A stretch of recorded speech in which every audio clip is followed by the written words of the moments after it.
J'ai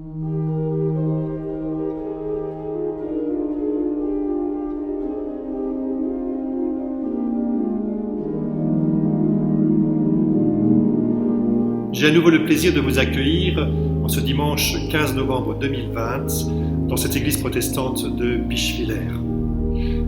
C'est Dieu qui nous rassemble malgré nos distances. Il est lui la paix, cette paix auquel nous aspirons tous actuellement. Du psaume 50. Le Seigneur parle et convoque la terre, du soleil levant jusqu'au soleil couchant. Qu'il vienne notre Dieu, qu'il rompe son silence. Devant lui est un feu dévorant. Il convoque le ciel et la terre, il adresse à son peuple son jugement. Assemblez devant moi mes fidèles, faites venir ceux qui se sont engagés envers moi.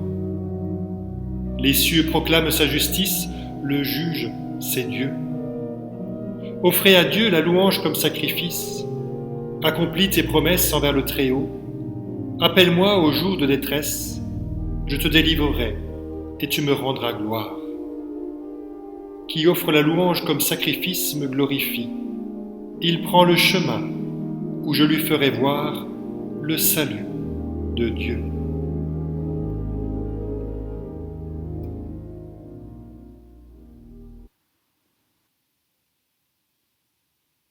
Dieu d'amour, c'est souvent loin de toi que nous cherchons notre bonheur.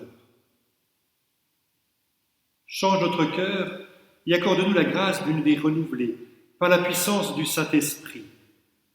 Seigneur, écoute et prends pitié. Dieu en effet nous accorde son pardon. Il est riche en miséricorde. Et voici ce qu'il nous déclare.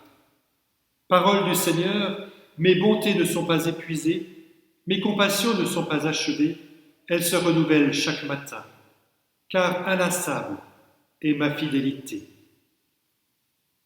Mettons notre confiance en Dieu.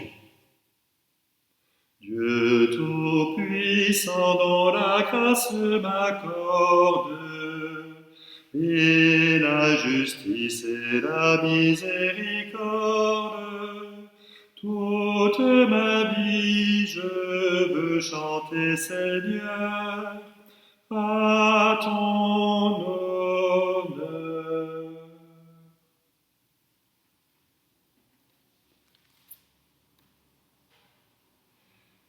Seigneur Dieu, au jour que tu as fixé, ton Fils viendra dans sa gloire. Fais-nous la grâce d'être de ceux qui veillent, de ceux qui te confessent en parole et en acte. Ainsi, nous serons pour le monde un reflet de ta présence, par Jésus le Christ, ton Fils, notre Seigneur, qui vit et qui règne avec toi, Père, et le Saint-Esprit, un seul Dieu, pour les siècles des siècles. Amen. Le texte que l'Église nous propose de méditer ce matin se trouve dans l'Évangile de Luc au chapitre 16, les versets 1 à 8. Je vous propose d'abord d'écouter ce passage. Jésus dit à ses disciples, « Un homme riche avait un gérant, lequel était accusé de dilapider ses biens. Il le fit convoquer chez lui et dit, « Qu'est-ce que j'entends dire à ton sujet ? Rends compte de ta gestion, car désormais, tu ne seras plus gérant chez moi. » Le gérant se dit à lui-même, « Que vais-je devenir ? Me voilà renvoyé de mon poste de gérance par mon maître. Travailler la terre ? Je n'en ai pas la force. Mendier ? Ce serait la honte. Je sais ce que je vais faire. Je vais me débrouiller pour qu'une fois renvoyé, je sois accueilli chez quelqu'un d'autre. » Alors il convoque les débiteurs de son maître et il dit au premier, « Combien dois-tu à mon seigneur ?» Et il répondit, « 100 jarduis. »« Prends vite ton reçu, assieds-toi et écris 50. » À un autre il dit, « Toi, combien dois-tu ? 100 mesures de blé. Prends vite ton reçu, assieds-toi et écris 80. » Alors le Seigneur félicita le trésorier de son action, car il a agi habilement. En effet, les fils de ce monde sont plus habiles que les fils de lumière lorsqu'il s'agit de leurs semblables.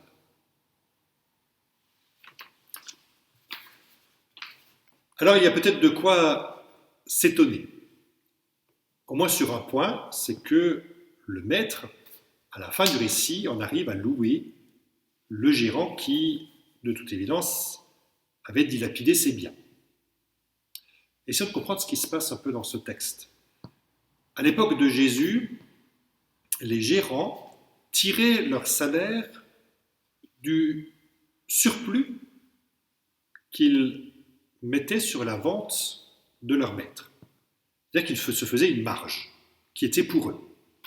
Il y avait le prix du produit, et puis il rajoutait à cela ce dont lui avait envie de se tirer comme salaire.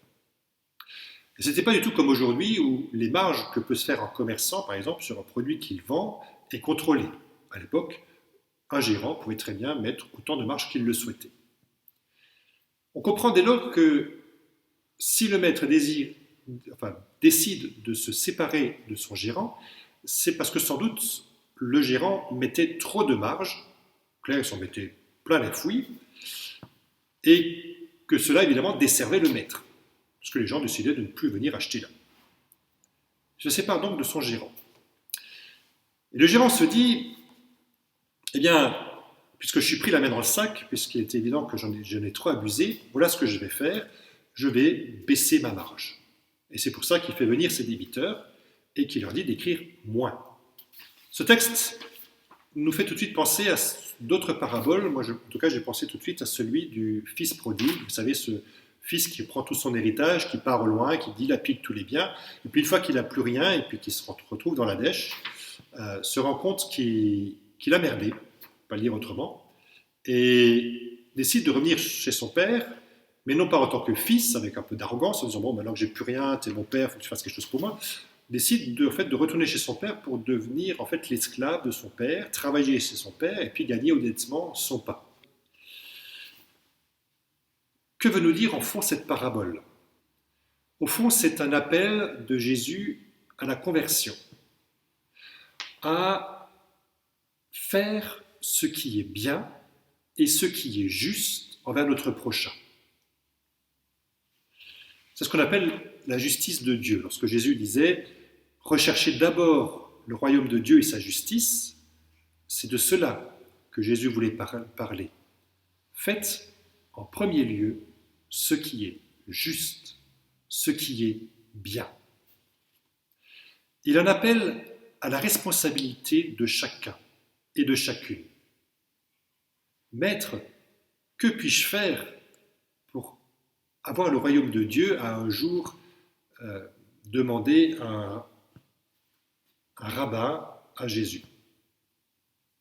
Et Jésus de répondre, fais ce qui est juste, fais ce qui est bien. En cette période trouble, dans une société qui se fait de plus en plus violente, nous sommes appelés à ne pas céder à la violence en ajoutant davantage à ceux qui peinent, à ceux qui souffrent, mais de garder le cœur léger et joyeux, confiant en l'avenir, afin que la charge qui pèse sur nos contemporains s'en trouve quelque peu allégée. Un appel donc à ne pas nous plaindre de la situation, mais de rester confiants, joyeux, de montrer, j'ai envie de dire quelque part l'exemple, de transmettre l'amour que Dieu nous donne, de le transmettre aux autres, en leur disant « N'ayez pas peur. Dieu nous aime, Dieu est à nos côtés, et il nous construit certainement un avenir. » Amen.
Prions ensemble le Seigneur.